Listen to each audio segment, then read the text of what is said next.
నమస్తే సార్. నమస్కారం. Sir technology ఎంతో అడ్వాన్స్ అయ్యింది అని రకరకాల టెక్నాలజీతో ఆపరేషన్లు, సర్జరీలు వచ్చాయి. బట్ క్యాట్రాక్ట్ అయిన తర్వాత కూడా అద్దాలు ఎందుకు పెట్టుకుంటున్నారు?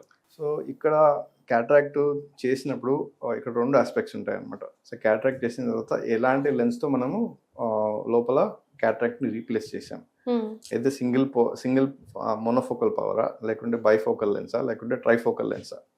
సో ఈ సింగిల్ పవర్ లెన్స్ పెట్టామనుకోండి, అందులో స్పెరికలా, టోరిక్ అనేది ఉంటుంది. సో ఈ స్పెరికల్, సిలిండర్ అనేది 2 పవర్లు ఉంటాయన్నమాట. కొంతమందికి ఓన్లీ స్పెరికల్ అని ఉంటుంది, కొంతమందికి సిలిండర్ కూడా ఉంటుంది అనమాట. ఆ సిలిండర్ కరెక్ట్ చేయనప్పుడు మరి వారికి ఆ సిలిండర్ అద్దం పెట్టుకోవాల్సి వస్తుంది.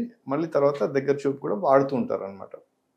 సో ఇక్కడ దాదాపుగా ఇండస్ట్రీ ప్రామాణిక ప్రకారము పెద్ద హాస్పిటల్లో మాత్రమే ఒక 30% వరకు ఈ బైఫోకల్ ఐవైల్స్, ట్రైఫోకల్ ఐవైల్స్ అనేది ఇవ్వడం జరుగుతుంది. ఓకే. ఎందుకు కారణం ఏమి అంటే, ఓకే, వాటిలో కొద్దిగా పరిజ్ఞానం కొద్దిగా ఎక్కువ అవసరం డాక్టర్కి. అదొకటి. రెండోది ఏంటంటే, ఎక్కువగా ఈ ఇంపోర్టెడ్ లెన్సెస్ అన్నీ కూడా ఒక నెలకి ఒక 5,000 లెన్సులు అమ్ముడుపోతున్నాయంటే, అందులో ఇంపోర్టెడ్ లెన్సెస్లో అందులో కేవలం <5% అనేదే ఈ ప్రీమియం ఐవైల్స్ అనేది ఒక సేల్ జరుగుతుంది అనమాట. సో మిగతావన్నీ కూడా ఈ సింగిల్ పవర్ లెన్స్లే వేస్తున్నారు, మోనోఫోకల్స్ అంటాం వాటిని.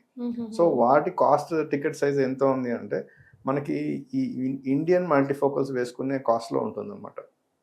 సో ఎక్కువ మంది కూడా మనకి మోనోఫోకల్ వేసేస్తే బయట అద్దాలు వాడుకుంటారులే అని ఒక ఐడియాలో. నెక్స్ట్ ఇంకోటి ఏంటంటే, ఈ ఇంపోర్టెడ్ లెన్స్ వచ్చేసరికి కాస్ట్ అనేది బాగా పెరిగిపోతుంది, బైఫోకల్ అని, ట్రైఫోకల్ కానీ. So imported bifocal lens or multifocal lens అంటే అది మనకి ఒక 70,000-80,000 వరకు వస్తుంది అనమాట. ట్రైఫోకల్ లెన్స్ అనేది 1,00,000-1,50,000 వరకు వెళ్ళిపోతుంది. కాకపోతే ఏమంటే, మా హాస్పిటల్లో దాదాపుగా వచ్చిన వాళ్ళలో 10 మందిలో 8 నుంచి 9 మంది, అంటే ఐఎమ్ సేయింగ్ 80-90% కనీసం ఒక మల్టీఫోకల్ అనేది ఎంచుకోవడం జరుగుతుంది.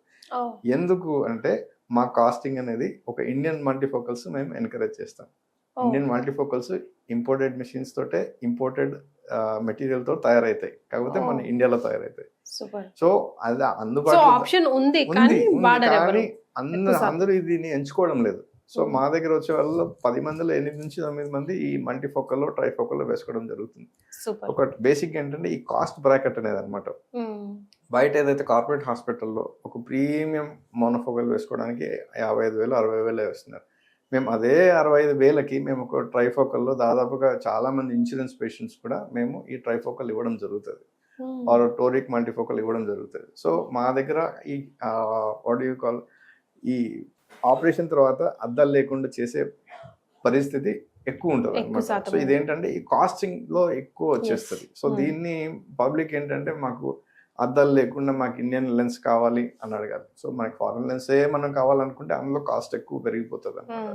ఇప్పుడు మనం అంత ఎక్కువ మంది ఈ 40,000-50,000 30,000 బ్రాకెట్లోనే ఉంటారు. సో మా దగ్గర దాదాపుగా ఇన్సూరెన్స్లో, ఈ కార్పొరేట్ ఇన్సూరెన్స్లో కూడా చాలా మందికి వాళ్ళకి మేము మల్టీఫోకల్, బైఫోకల్, ఈ ట్రైఫోకల్ ఇవ్వడం జరుగుతుంది with in there permissible limit. So and కొంతమంది కొంచెం మందికి స్పెండ్ చేసుకొని కూడా వాళ్ళు పెట్టుకుంటూ ఉంటారు. ఈ ఐఓఎల్ సెలెక్షన్లోనే ఈ తేడా వస్తుంది అనమాట. అండ్ ఆఫ్ కోర్స్ ఇంత చేసిన తర్వాత కూడా ప్రతి ఒక్క సర్జరీ 100% అనేది రిజల్ట్స్ ఉండవు. So everything 80-90% or 80-90% of the people get close to 100%.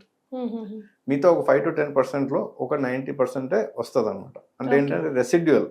So technology అంత పర్ఫెక్ట్ అయినా కూడా ఒక 0.5 0.75 అనేది కొద్దిగా ఆ అలైన్మెంట్ బట్టి, ఆ పొజిషనింగ్ బట్టి కాస్త రెసిడ్యువల్ ఉంటుంది. కానీ 60 ఏళ్ల వయసు తర్వాత బట్ ఈ వాళ్ళకి ఆ 0.5 0.75 అద్దం వాడే అవసరం అనేది చాలా తక్కువగా ఉంటుంది.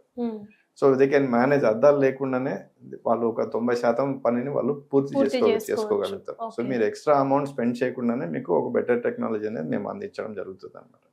సో టెక్నాలజీని అలవాటు చేసుకోవాలి. మనం ఓన్లీ ఫారెన్ టెక్నాలజీనే బాగుంది అనుకుంటే, ఇప్పుడు కార్లో వెళ్ళాలి, ఓన్లీ BMW కారే అంటే కాదు, మనకి చిన్న కార్లు కూడా ఉన్నాయి.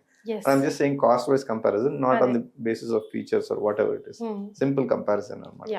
సో ఈ బైఫోకల్, ఇండియన్ బైఫోకల్స్ అనేవి మేము చాలా దాదాపుగా ఇప్పటికి ఒక 2,000 దాకా వేసామన్నమాట. So results are extraordinary. Even Indian trifocals కూడా వేసాము. మన ఇండియన్ లెన్సెస్ అన్నీ కూడా 100 పైగా దేశాలకి ఎక్స్పోర్ట్ అవుతున్నాయి. సో పబ్లిక్ అంతా కూడా మాకు ఈ బైఫోకల్లో, ట్రైఫోకల్లో కావాలి ఇండియన్ది, మాకు అద్దాలు లేకుండా చూడండి so it might not be 100%, but ఒక మోస్తరు వరకు వాళ్ళకి ఒక సొల్యూషన్ అనేది జరుగుతుంది అనమాట. రైట్. ఒక పోస్ట్ సర్జరీ ఒకవేళ ఫెయిల్ అయ్యే ఛాన్సెస్ ఉంటే ఎలాంటి సిమ్టమ్స్ కనిపిస్తాయి సార్? అంటే ఇప్పుడు మనం అన్నీ కూడా నార్మల్గా వాళ్ళకి అన్ని ఫంక్షన్స్ ఇట్లాంటి ప్రీమియం మనము చేసేటప్పుడు ఏ ఆపరేషన్ చేసినా కూడా మనం అన్ని ఎవాల్యుయేట్ చేసి మనం చేస్తాం అనమాట. అవును. సో మళ్ళీ వాళ్ళు డయాబెటీస్ ఉండి వాళ్ళు ఏమైనా కంట్రోల్ చేసుకోలేదు అంటే ఆ కంటినరం దెబ్బతింటే ఆపరేషన్ ఏంటో ఏమీ అవ్వదు. ఈ కంటినరాలో ఇంకోటి ప్రాబ్లం ఉంటే మనం దాన్ని అవాయిడ్ చేసుకోవాలి. తదుపరిగా మనం మున్ముందు ఏమైనా వచ్చిందని మాత్రం దాన్ని వైద్యుడు అనే దానికి మనం దాన్ని ట్రీట్ చేయాల్సి వస్తుంది. కరెక్ట్. మనం ఆపరేషన్ ని బ్లేమ్ చేస్తే అది కుదరదు. సో ముందే అన్ని ఎరాడికేట్ పర్ఫెక్ట్ గా చూసుకుంటాము. డయాబెటీస్ ఉన్న వాళ్ళు కూడా చేసుకోవచ్చు. ఏంటంటే డయాబెటీస్ లేవాళ్ళు రేపు బాగా కంట్రోల్ చేయగలుగుతున్నాం కాబట్టి ఆ కంటినరం ప్రాబ్లం రాకుండా మనము చూసుకోవచ్చు అనమాట. సార్ ఆపరేషన్ అయిన వాళ్ళు కూడా అద్దాలు పెట్టుకుంటున్నారు కదా, మరి వాళ్ళకి మనం ఇచ్చే సో సొల్యూషన్? ఇక్కడ ఏంటంటే వాళ్ళు ఈ మోనోఫోకల్ లెన్స్ పెంచుకొని వాళ్ళు ఆ నియర్ విజన్ అనేది లేకుండా ఉందన్నమాట. లేకపోతే ఈ మోనోఫోకల్ లెన్స్ పెట్టుకున్న తర్వాత కూడా కొద్దిగా మిగిలి ఉంటుంది పవర్. సో వీటికి అంతకి కూడా మనకి ఒక లేజర్ కరెక్షన్ అనేది ఉందన్నమాట. సో ఈ లేజర్ తోటి మనకి ఏదైతే చిన్నపిల్లలకి చేస్తామో అటువంటిది వేరే ప్రొఫైల్లో మనము ఈ లేజర్ చేస్తే ఆ residual power at the same time మనకి దగ్గర చూపు కూడా ప్రెస్బయోపిక్ లేజర్ అనేది ఉందన్నమాట. సో ఇది చేసుకుంటే ఆల్రెడీ ఆపరేషన్ చేసుకున్న వాళ్ళు కూడా దీన్ని వాళ్ళ అద్దాలు తొలగించుకోవచ్చు కంప్లీట్ గా. సో ఒక టెక్నాలజీ అనేది ఉంది, చాలా అందుబాటు ధరలో మేము తీసుకొచ్చామన్నమాట. మా లేజర్లో మేము ఎక్స్ట్రా మళ్ళీ కంపెనీకి పేపర్ కేస్ అన్నది ఏం లేదు. సో వాళ్ళు చాలా అందుబాటు ధరలో వాళ్ళు దాన్ని ఉపయోగించుకోవచ్చు. ఆపరేషన్ చేసుకున్న తర్వాత కూడా వాళ్ళ అద్దాలు ఉంటే దాన్ని తొలగించుకోవచ్చు. Right. Thank you so much for joining sir.